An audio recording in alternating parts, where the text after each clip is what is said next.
এই পেটি ফুটবল ম্যাচের অতিথি টিম কিশোর ফুটবল একাডেমি এবং আজকের উপস্থিত অতিথিবৃন্দ মঞ্চে উপস্থিত প্রোগ্রামবাসী, আসসালামু আলাইকুম।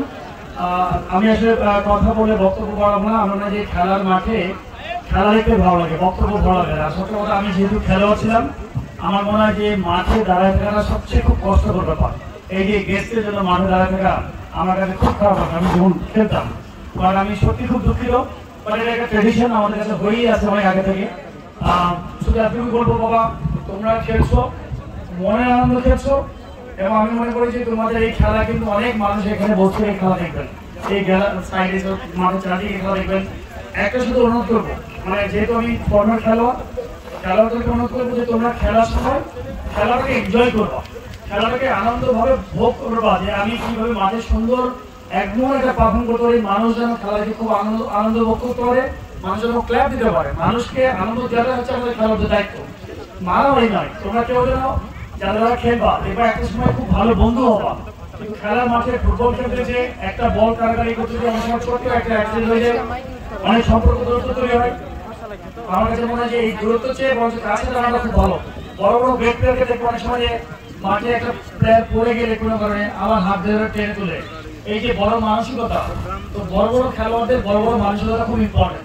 তো দয়া করি তোমরা এখান থেকে যেন ভালো খেলোয়াড় হও, সুন্দর একটা এখানে এনভায়রনমেন্ট তৈরি করছে। বিশেষ করে কাবিল ভাই এখানে আছেন, আমার মনে হয় যে অসম্ভব ভালো মানুষ। উনি রাজশাহীর বাইরে থেকে অনেক দূরে, বান্দরবন সম্ভবত খাগড়াছড়ি পশ্চিম, ওইখান থেকে উনি এখানে এসে খেলা অ্যারেঞ্জ করেন।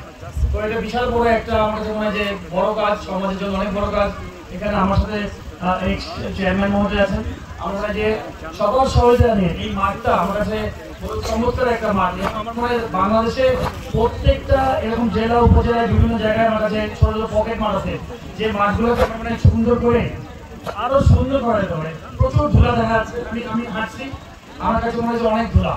কিন্তু এখানে যদি একটা পানির লাইন যদি থাকতো আর মাঝে মাঝে যদি পানি দেওয়া যেত, আমার মনে হয় সবুজ একটা একদম পুরো মাঠ দেখা যেত। তো অলরেডি ডিক্লেয়ার করে দিয়ে চেয়ারম্যান মহোদয় পানির ব্যবস্থা করে দিয়েছে। আপনাকে বড় বড় চাই, থ্যাংক ইউ ভেরি মাচ আমাদের পক্ষ থেকে। আর সবাই মিলে একসাথে ভালো মতো করবো। এখানে একটা ঘর করে দিয়েছে, চেয়ারম্যান মহোদয় একটা ঘর করে দিয়েছে।